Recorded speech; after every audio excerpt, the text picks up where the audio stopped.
joining Gwinnett County Public Library, the Peachtree Corners Business Association, and Data Axle for our Small Biz Workshop, Reference Solutions for Business Expansion. My name is Miriam Mayer, and I am one of the Adult Services Specialists for Gwinnett County Public Library's Adult Services Department. Now I would like to introduce our speaker for today.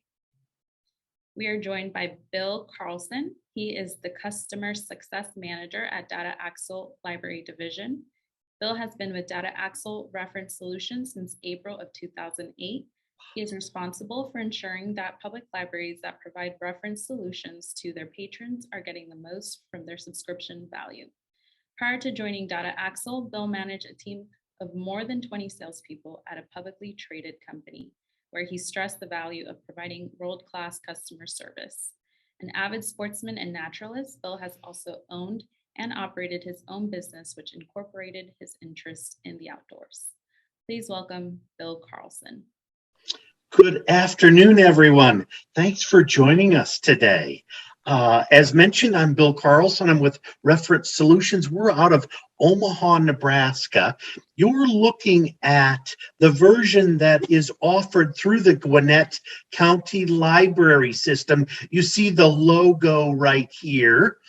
I'm going to go ahead and give you a good understanding of how you can utilize the database, use the database perhaps to get marketing lists, to do some research on maybe different types of businesses in a particular area. Maybe you'd like to know about newer businesses that are in your community, or perhaps even consumers that you might consider reaching out to if you do more B2C type of work. So with that said, I do want to cover a couple of housekeeping items.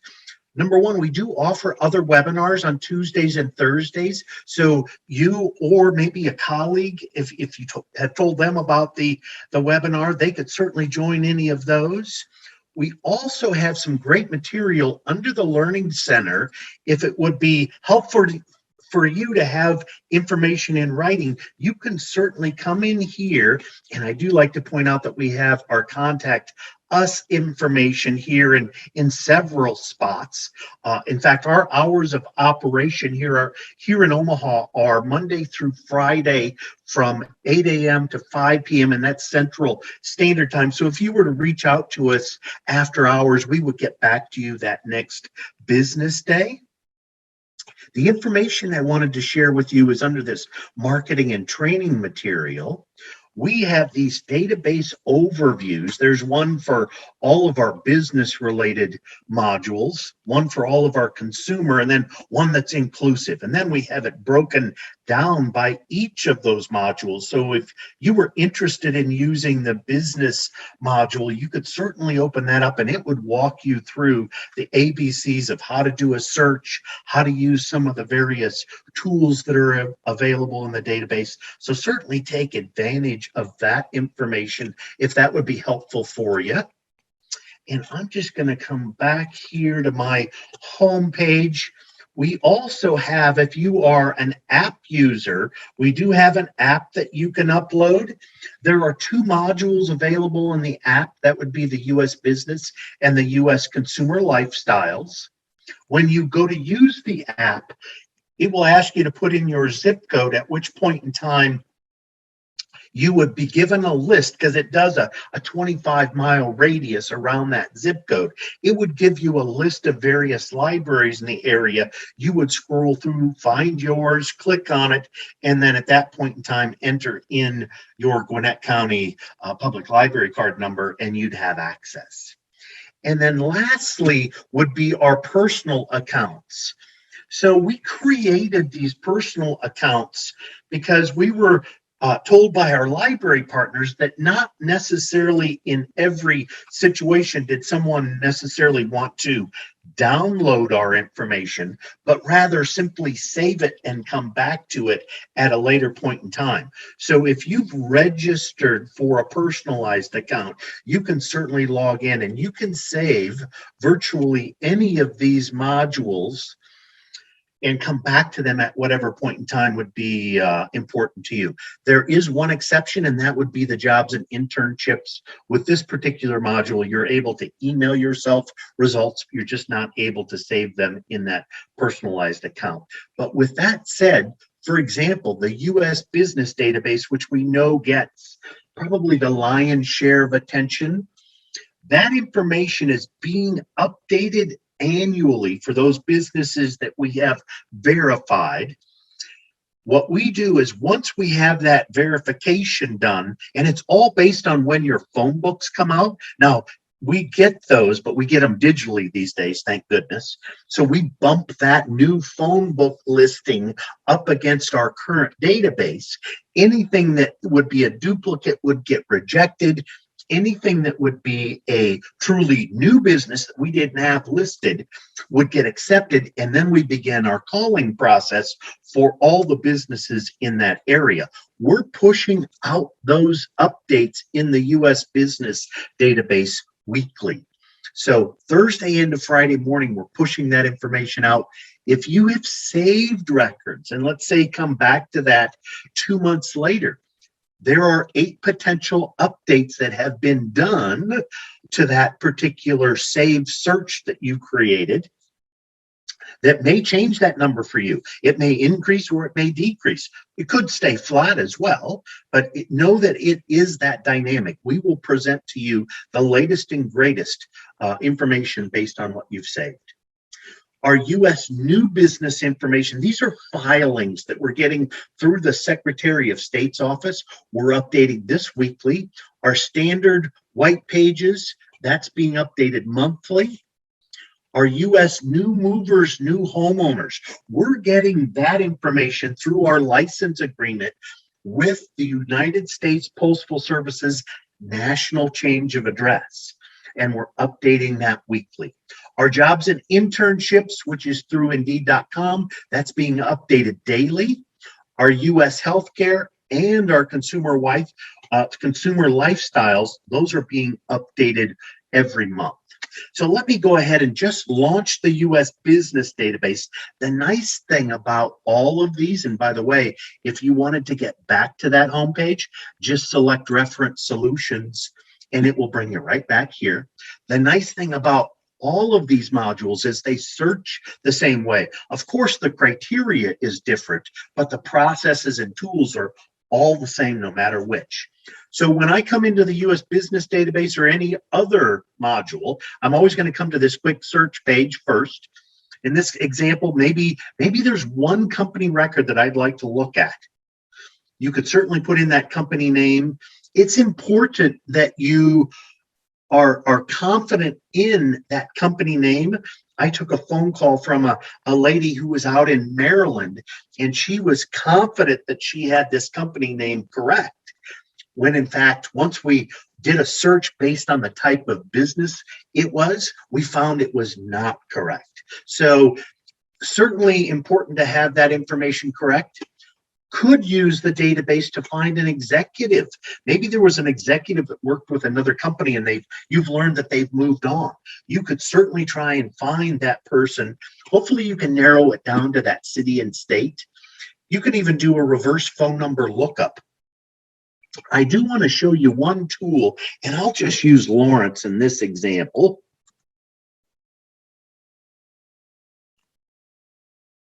And we'll go with, of course, oh, why am I saying Lawrence? Lawrenceville.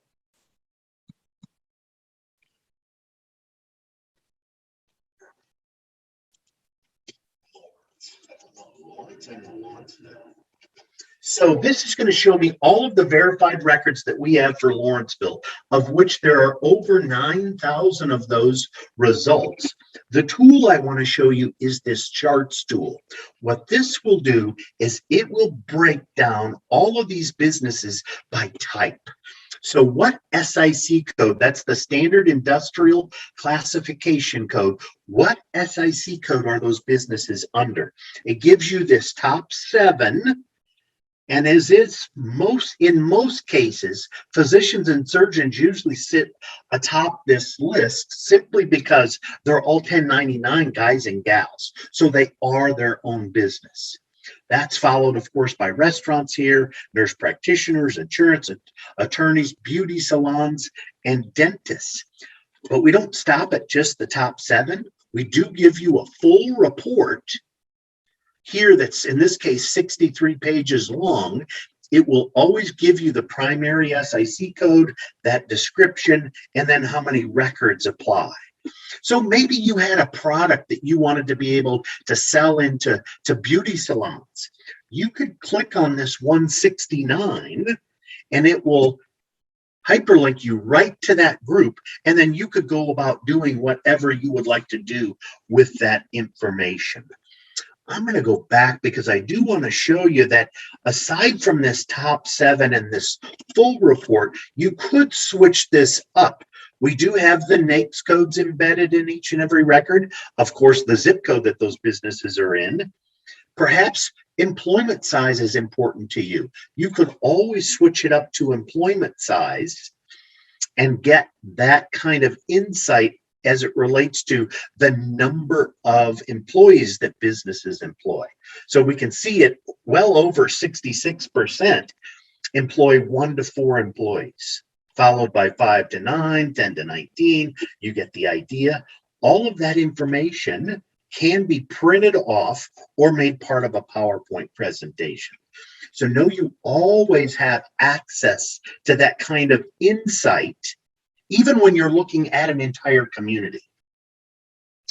I'm going to revise the search slightly because most people are going to want to go over to advanced search. And by the way, additional filters will take you to the same place, advanced search. So when you launch that, you're going to get this new view.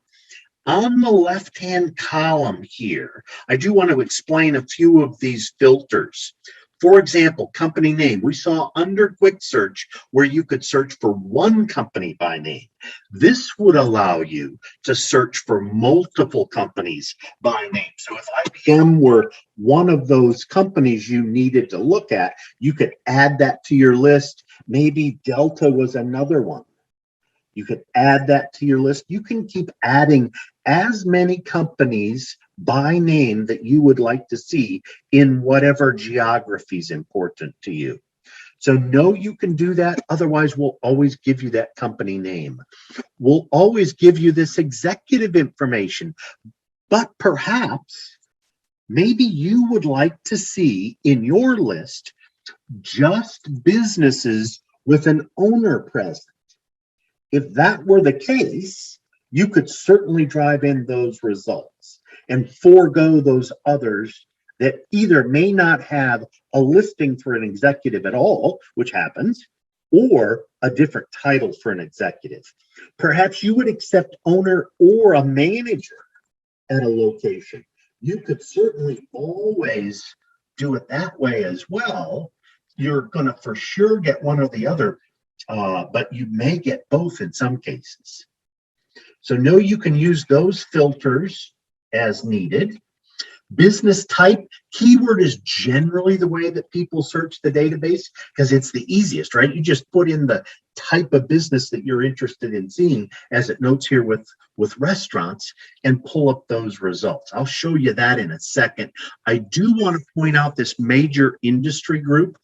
Helped a gentleman with this just yesterday who was looking to get to some specific types of contractors. So we went under construction.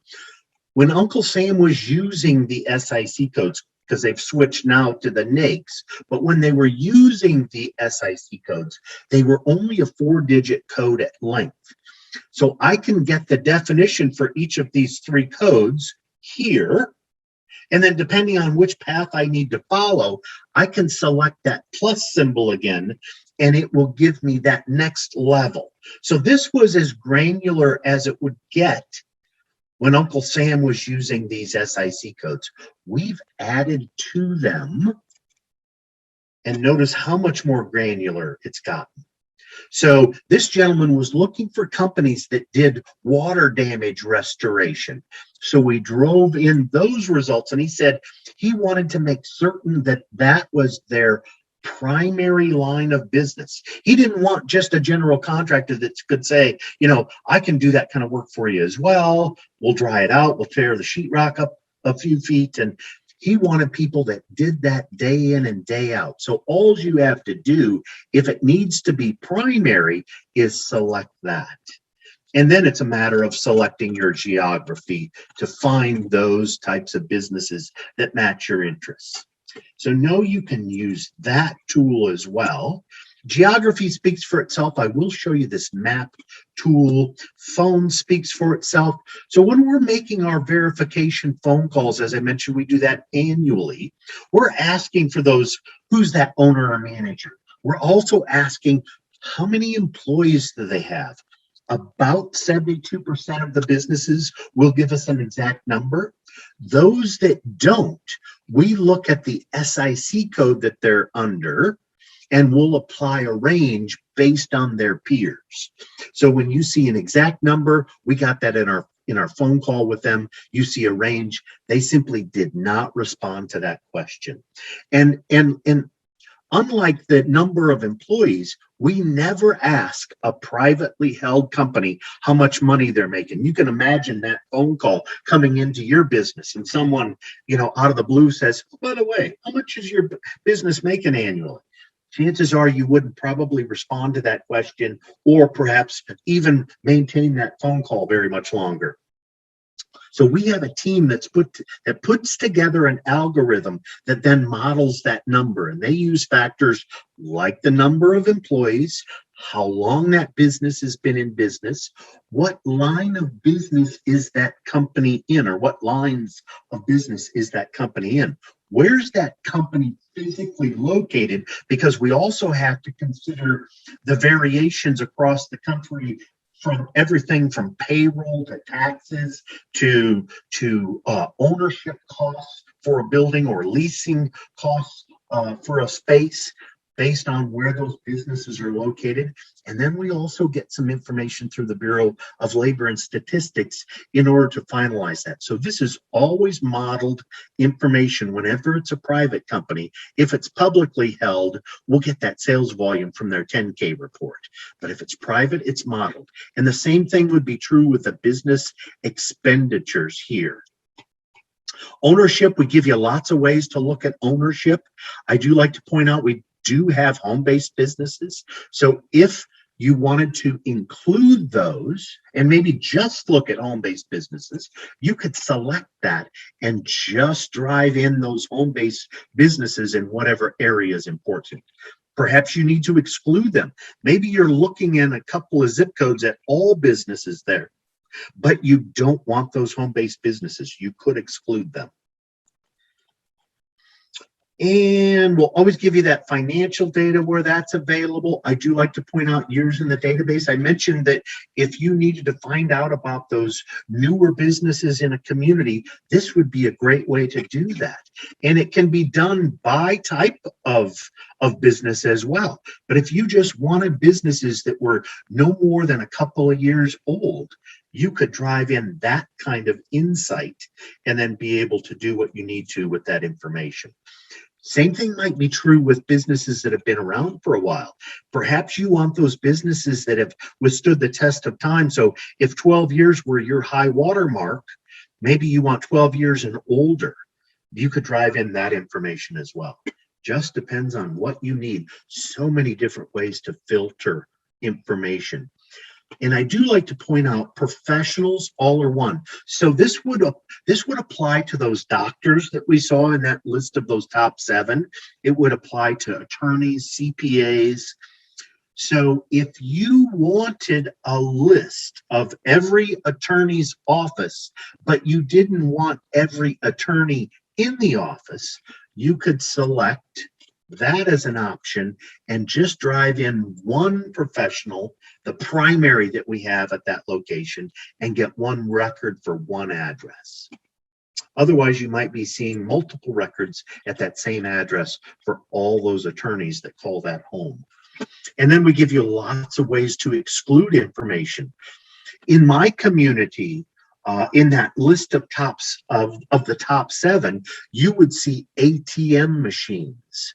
If you did not want ATM machines to show up in your output, maybe you just didn't want to mess with those records, or it could be any type of business that you perhaps didn't want to see.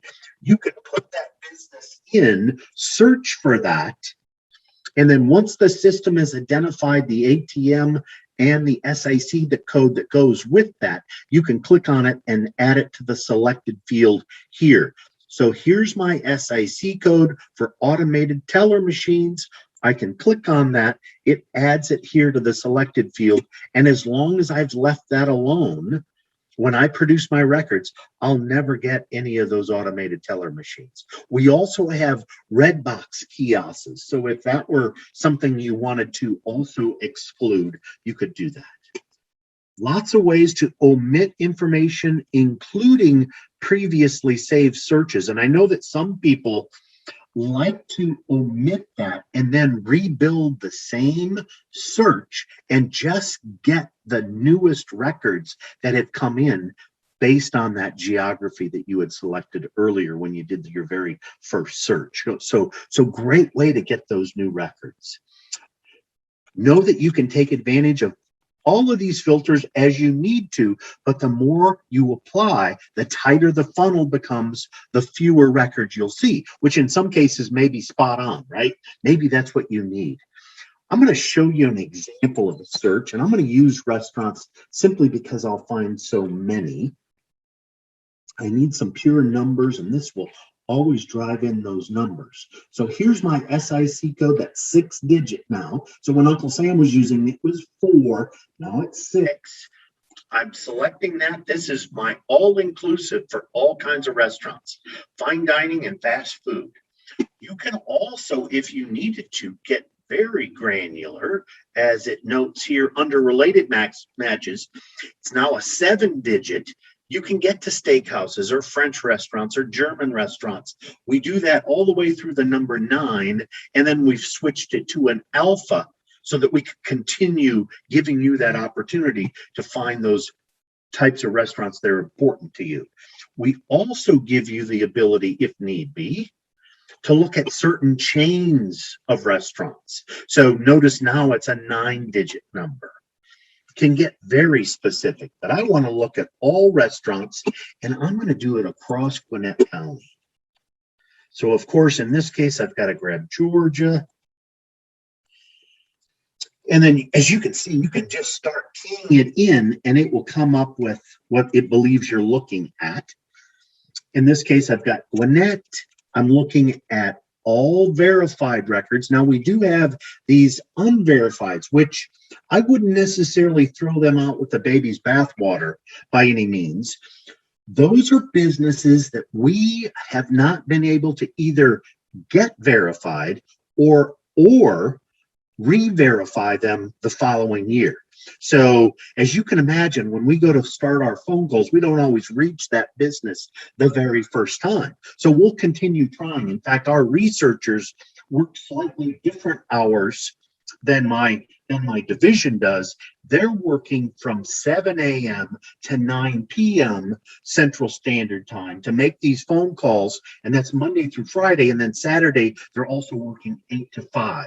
So we're switching up the time of day of week that we make our callbacks, and then we'll continue to try and reach that business. We'll continue for 2 full years, a dozen attempts total, and if we can't get them verified, and we haven't learned that they've closed, we'll move them from the verified status into the unverified.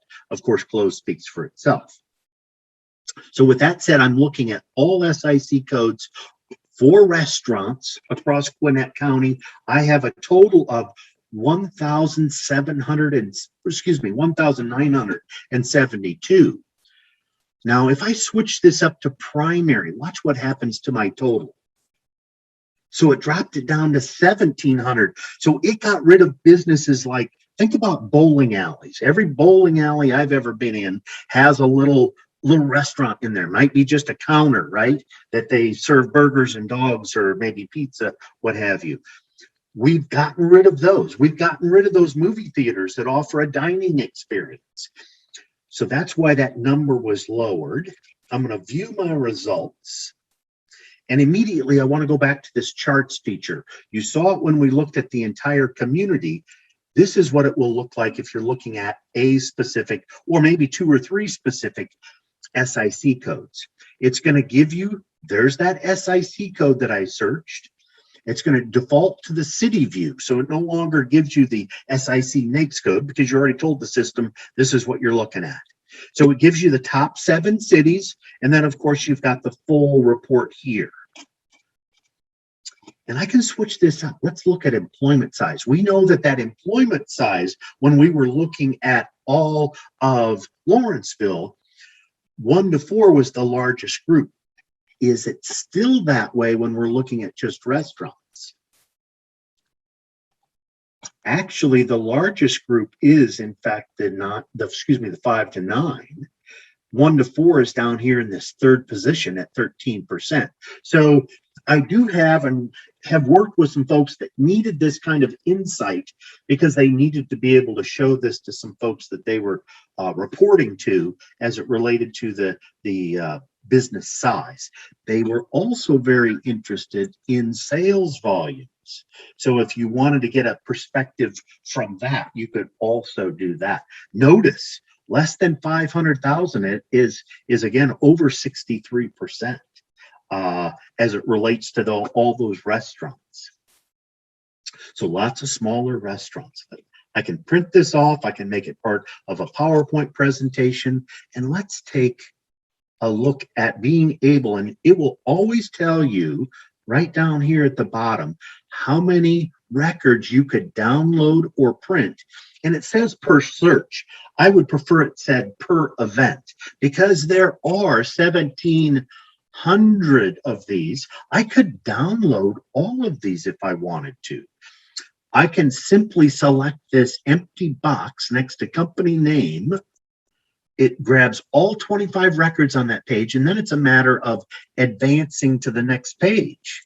So I can continue that process, and notice you can do it from down here as well, but then you'd have to scroll back up to get to the next checkbox. So I always tell people, stay at the top, do it from here, and all you need to do is select it 10 times to get all 250, and you can do that as many times as you need to based on what you'd like to withdraw from the database. So there's my 10th page.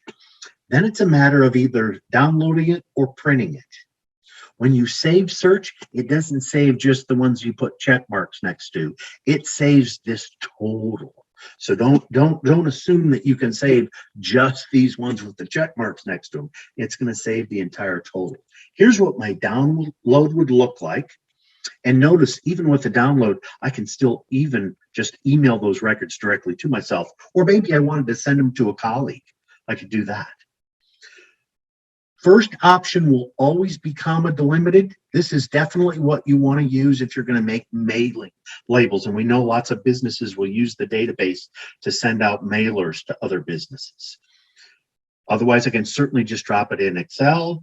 If summary would be enough information, it would have the business name, address, phone. It would also have that owner or manager's name and title.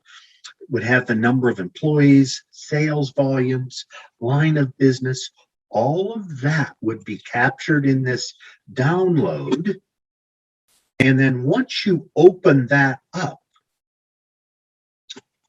you've got all that information here. If you intend on taking out more than just 250 and you wanted to save it on one Excel document, what I would suggest you do, because my page here is static, you can't add anything new to my page, but you can if you're on your own Excel. So simply come up here, do a copy and paste from mine, then drop it in yours, minimize yours. I wouldn't mess with the different fields just yet, the different cells just yet. I'd wait until you were completely done and come back to mine, close it. It will always leave you on this instructional page, and all you have to do is select the word back. It takes you back to page 10. All those check marks are there. Now you need to get rid of these check marks. Easiest way to do that is revise search. It doesn't forget how you built your search. There's my 1704. I can view my results again. It leaves you on page 1. All those check marks are gone. And now you just type in page 11 and enter, and you're ready to go with another group of 250. So you get the idea. It is pretty darn user friendly. Once I've reached page 20, then I can do my download again. So know that you can take as many out as you need to, or you could just save the entire search and come back to it at whatever point in time would be important to you. Just depends on what you need to be able to do. Another tool that's frequently used, and I'm just going to get rid of these 2 that I've selected here, and I'll go back to page 1, is our heat map. So it's a density map. What this will show you is where all these locations are at across the county in this case. So it gives you that view where you see these red areas. Those are the hot spots. Lots of restaurants in those areas. Yellow would be less, green even less. And of course, if there's no green color, as we see in many of these spots, there are no restaurants there, right? So that's my entire universe of those restaurants across the area. And I can print this off, by the way. I can make that a PowerPoint presentation or just simply print it off. Depends on what I might need to do. I did work with a lady down in Orlando, and she wanted to produce this from a county standpoint. She was going to do multiple counties, but she then wanted to be able to show that to her employer so that she could show him what her kind of focus was going to be in these various areas. So a great way to use that information. I can always get back. I do want to show you, and I think it was on page 4. I'll just go to page 4 here. Yeah, Arby's. So notice we've got that company name, we've got that executive address, etc. And then we have this corporate tree information. If you need to know about corporate structure for a company, you've got it right here. So the up arrow will take you to one record, and that would be one record that would either be the subsidiary for all of the Arby's, and if there weren't a subsidiary, it would take you to the ultimate parent. The org chart here will show you everything. So let me click on that. It's going to open up that information. So Arby's is actually owned by this little company here, right here and there. They're in Atlanta.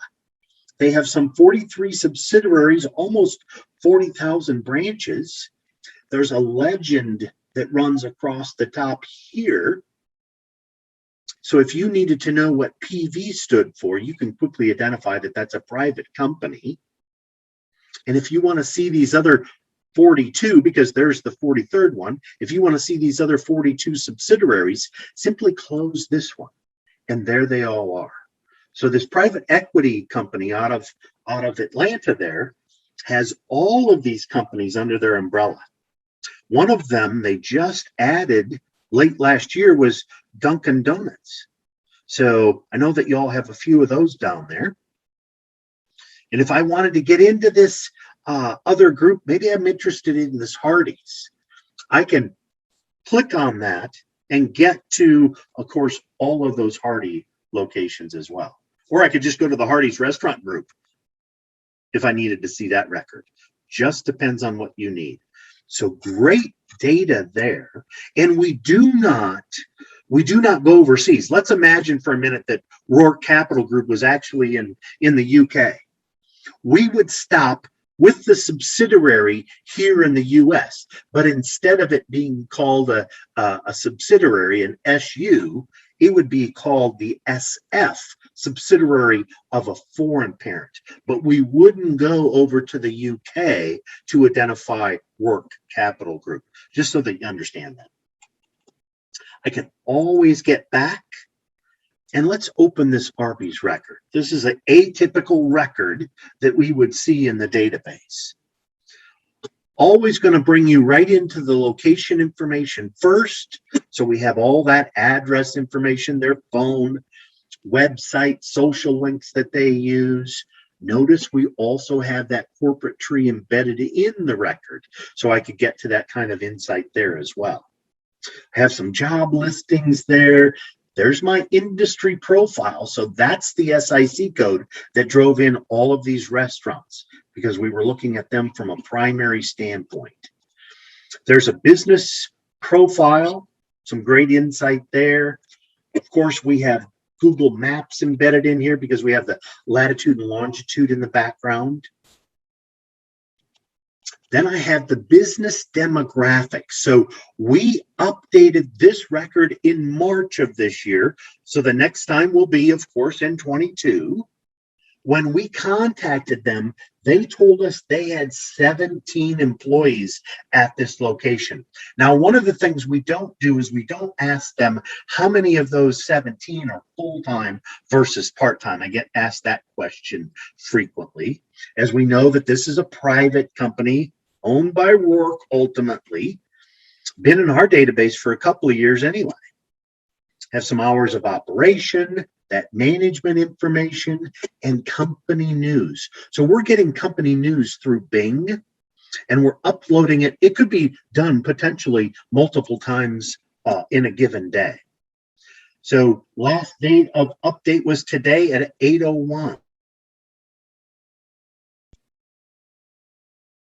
Yesterday, couple from the day before. So you can go through and read these articles.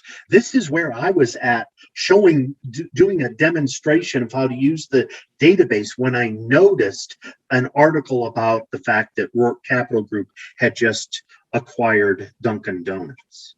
So have all that insight, and there's even older articles that you can get to. So it just depends on what you might need. Wouldn't be stock data on a branch. We'll have that either on a subsidiary or on the ultimate parent, as you can imagine, though. But since this is a private company, you'll never see stock data there. Some business expenditures, followed by some historical. And this information is in regards to the historical business module. This isn't offered through the library, so that's why that's shaded out. Then I have 3 other sections. UCC filings, which in this case there are none, but if a business had taken out a loan and put something up as collateral, that would be captured there. The nearby businesses, again, because of the latitude and longitude that we have, and then of course some competitors being other restaurants. So if I wanted this American Deli, maybe I wanted to look at this record, I could click on that and get right into that American Deli record as well. Just depends on what I need to be able to do. I can always go back. And once I've reached the bottom of the record, if I just need to get back to the top, I can certainly do that. And by the way, you can tell us about changes that need to, maybe you had contacted this business and through that contact learned that they actually had 25 employees instead of the 17 that we have noted here. You can tell us about that and we'll get that changed. And you do that by simply clicking on this data feedback button so any of our records can be updated. As it notes, it's going to get sent off to this group of researchers, and then based on the check mark that you may put in for any of these specific boxes, we'll go ahead and make the updates. We'll call them and make certain that the information you have provided us, so if you said that that were 25 and you've sent this through, you would fill out this information, submit this to us. We'll send you an immediate response thanking you for that query, and we'll send you the conclusion of our contact with that business within 24 to 48 hours. And again, please take in mind weekends. That may slow the process slightly. I can always get back. And there's my original list. Let's do this. I want to quickly show you another tool, and that would be my map-based search tool. So I'll do this. I'm going to add a couple other elements of data. So I'm going to tell the system I want number of employees and I want companies with a web address. So I'm going to select, give me the 1 to 4 and the 20 to 49 companies with a web address. But now instead of looking in the county, I'm going to remove that and I'm going to use my map-based search tool. Whenever deploying this tool, make certain that you've driven in all those things that are important to you as it relates to those other filters first, and then deploy this. So I can open up my map. It's always going to give me this view of the United States. And then in the upper left-hand corner here, that's where I can begin to put in whatever information is important to me. I had a restaurant that I helped build a search using this information. They put in their restaurant's physical address here, and they wanted businesses of a certain size, and they weren't other restaurants, by the way. They did exclude other restaurants, but they put in their business's location here, so their physical address along with that city state, and then we did a radius of 5 miles around that address in order to find businesses of a certain size that they intended on calling to market their catering services for the upcoming, and this was in 2018 into 19, for the upcoming Christmas holiday. So they were looking for those businesses that might be looking to do some, that would have some catering needs, and they could perhaps win some of that business. So with this, I'll just do, let's do this. Miriam, what would be a zip code in your area there? Lawrenceville zip code is 30046. 46? Yes. Okay. 30046, go. And then the system will go in and identify that area. You can draw your own shape. You can use this true radius. We have some predetermined boundaries. You can even create a drive route. So drawing a shape, quite easy. You just decide wherever you want to begin, right? It doesn't have to be along a roadway or anything. You could do it right in the middle. I'm going to go right in the water here. I'm going to start right in the water. We're going to go fishing. So I'll click once to begin it. Then I decide, which direction do I want to go? I'm going to come straight over this way, come down here, and come back this way. That's going to be my shape. Oops, I didn't quite click quick enough. So it's a single click to begin it, a single click to change direction, double click quickly to then finalize it, and it will give you the total number of businesses that are in that area that match your criteria. If that's all you need, you simply say done. And as you can see, I'm ready to give you those 29 results. You would just click on view results. So we have that tool. We have the radius that I mentioned. This is exactly what I did for that gentleman. If this was his address, and we just went out 5 miles, so you can see I'm already out to nearly 5 now. There, I just over 5. When you've got it the way you need it, you at that point in time let go, and the system will give you that total. You even have the ability inside of a shape to exclude an area. Maybe I didn't want to include this area here of Allendale. I'm going to double click to finish that. And then there are, of this 74, there are 7 that are in this shape. I can double click in that shape and exclude that, and those 7 will be deducted from that 74. And I'll be ready to go. So no, you can do that. Here are some of those predetermined boundaries. It will always start with the size of the state. But then it gives you these other boundary options. Right now, the neighborhood boundary is not functioning, but hopefully that will be something that's repaired soon. So in this case, I better back up a little bit. So there are the zip codes in the area. You can go with any of these zip codes and simply click in it, and the system will then calculate how many are in whichever zip code you may have chosen. Again, if that's all you need, you would say done and view those results, and I'm ready to give you those 55 results. So if that would be helpful, that's a great tool that you could use. And as I mentioned, you can also, I'll return to, let's do a drive route. Let's go from, and you could put in a physical address as it notes here, and then the city state, or the physical address and zip code. Let's just do,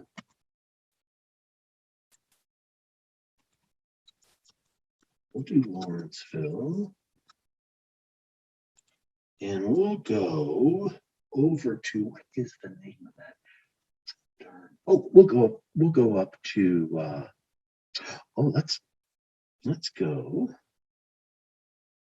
Marietta. Oop, and isn't that spelled correctly?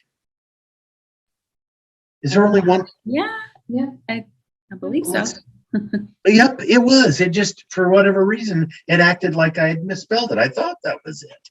Now the buffer distance, notice it says maximum of 15, but that's 15 miles on one side of the roadway, another 15 miles on the other. So it's technically 30. So we're going to go from Lawrenceville to Marietta, and we're going to say 0.3.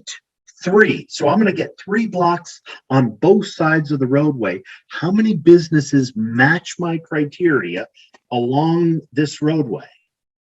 There are 80 between Lawrenceville and Marietta that are a total of 4 blocks along that route.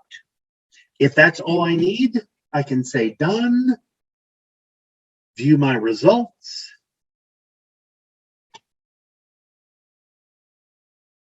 And there they all are. So know that you can certainly take advantage of that tool or any of those tools as well, if that would be helpful for you. Real quickly, I do want to show you another module. So I'm going to select Reference Solutions, and we're going to come down here to the Consumer Lifestyles.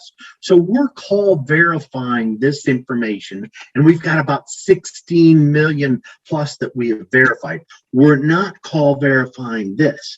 We're getting this information from magazines people may be having sent to their home, surveys that people have completed, warranty card submissions people may have sent in, repair work or just the regular maintenance work on a new vehicle at the Chevy dealership down the street. We're getting it from that information. Memberships people have joined. When I first moved back into Omaha, I had a 4-legged friend at that time, and I was soon known, and I'll go right to advanced search and pull up my lifestyle indicators. I was soon known as a dog lover because of, I ended up buying my dog food. They were close. I ended up buying my dog food at Petco, and eventually was asked if I wanted to sign up for a PALS membership, which I did. Gave them my name and address only, no email address, no phone number.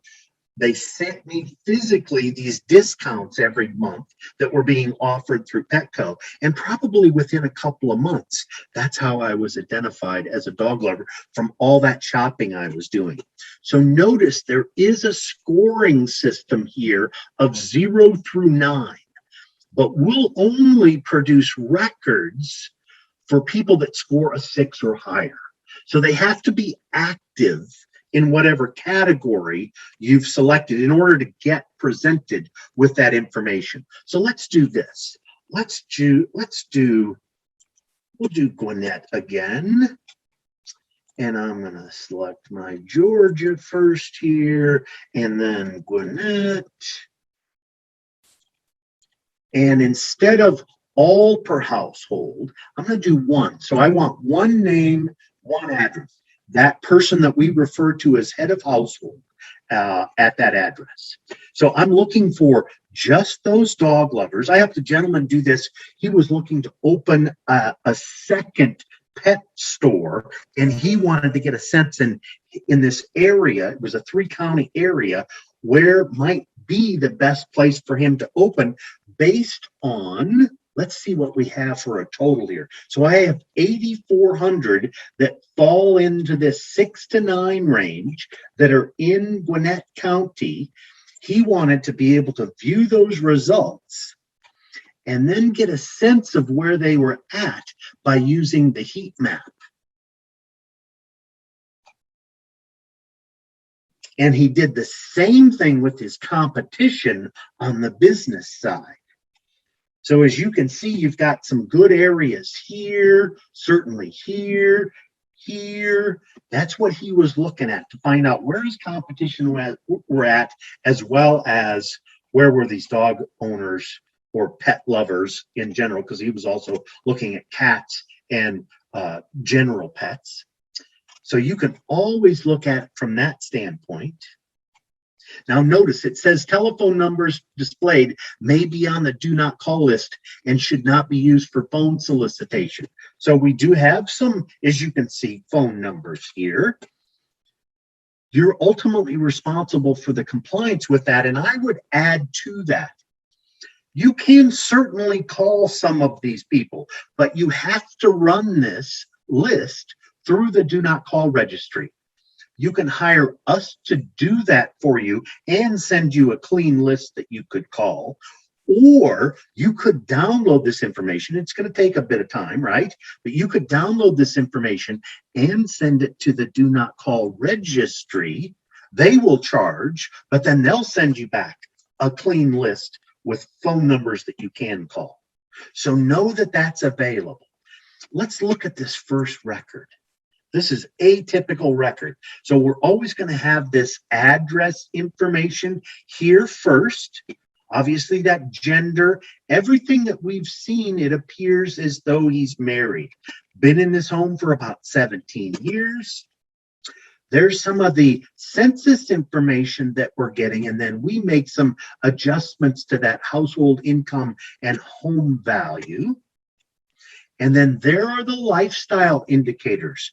The only reason this record came in was because he scored a 6 or higher as it related to dogs. We didn't ask anything about cats. We didn't ask anything about pets in general. We didn't ask anything about fishing or hunting, right? In fact, we could go back and do another search for fishing, for example. This record may not show up because he doesn't score high enough in that 6 to 9. Just because it says fishing there doesn't mean that he'll automatically fall into that range of 6 to 9. It is an interest in it, but it's not until you've actually pursued that kind of insight would you maybe get this record or maybe not. So all of that information would be contained. The download process is the same way. The print, the saving, the search is, of course, the same. You could chart this. You could always look at home value. Maybe you want to look at income. Perhaps you don't want to market to folks that wouldn't be able to afford your products or your services, right? So I've got these various income ranges that are available. So know all of that kind of insight is yours to use through the Gwinnett County Library system. Take advantage of that, especially if you're a B2C type of business. Great insights here. I'm going to revise this slightly because I just want to point out, notice I could use estimated home income or home value from my search criteria. I could be plugging in those numbers. Maybe I want to look at only people that fall into these 4 ranges. If that were the case, what's that going to do to my number? So it drops it down to 3,400, but those are folks that I would believe would be perhaps good clients for me. Again, just depends on what you need. I will remove this real quick because I want this larger number here. I do want to show you this universe. It's our consumer snapshot. I occasionally will get phone calls from folks who've used this and they fear they've broken something. And let me explain this to you. I'll say married with children. So of the 8,400 that are dog lovers, now I've added these 3 additional pieces of criteria. What's that going to do to my number? So it drops it down to 715. Now watch what happens. So at this point, we've removed the ability for you to actually see customer records. And I'll explain why. I'm going to revise this real quick. So anything selected from consumer snapshot, so that starts with age and it goes all the way down here to veteran present. Any of these that might be selected, those are all considered sensitive elements. We no longer present to you those physical records. We'll allow you to do this, though. You can certainly put this on a chart, a matrix, or a table if you wanted to. Maybe you wanted to look, all of them have children, right? So maybe you want to look at age, maybe you want to look at income in the zip code in which they reside. You can then get this kind of breakdown. So it's going to show you that estimated home income, all listed there. And of course, it's quite deep, right? Because it's going to hit all these income ranges, right? So then it will give you the ages, the zip codes that they're in, and how many records apply to each of those zip codes. So here are 3 consumer records that are in this 344 that are in that 20 to 29. So you get the idea. No longer will we then allow you to see those records. And then, of course, we do give you the ability to exclude different information as well, just like I showed you with the business data. So that concludes our webinar. Know that all of these tools that I've showed you apply to the majority of these various modules. So take advantage of, if knowing about new people in your community would be of value to you because perhaps you'd like to market to them, you could certainly use that new movers, new homeowners information to do so. I know that real estate agents love this, insurance agents love this. Maybe I have a lawn service. I could identify those people who are brand new homeowners in an area and perhaps market to them. Let them know that I offer this terrific service and would like to earn their business. So all of these modules can be certainly a terrific tool to use if you need to be able to identify businesses and or consumers for your business. So with that said, questions? All right. Well, if we have no more questions, I think that is going to be it for Bill's presentation. I did want to share my screen for everyone on the library side. So you're able to access reference solutions through the library if you have a library card. So any Gwinnett County resident can apply, as well as Gwinnett County school employees, as you can see here, government, city government agency employees, Gwinnett County business owners with proof of ownership, and Gwinnett County property owners with a deed or a property tax bill. So if you do have a small business here in Gwinnett County, you are able to apply for a library card.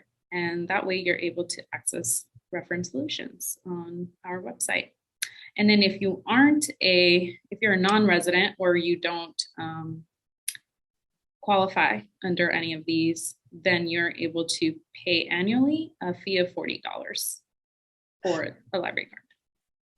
All right. Well, again, thank you so much to everyone who attended this workshop. Thank you, Bill, for this wonderful presentation. It definitely is an untapped resource for small business owners. So a lot of great information there. Amazing.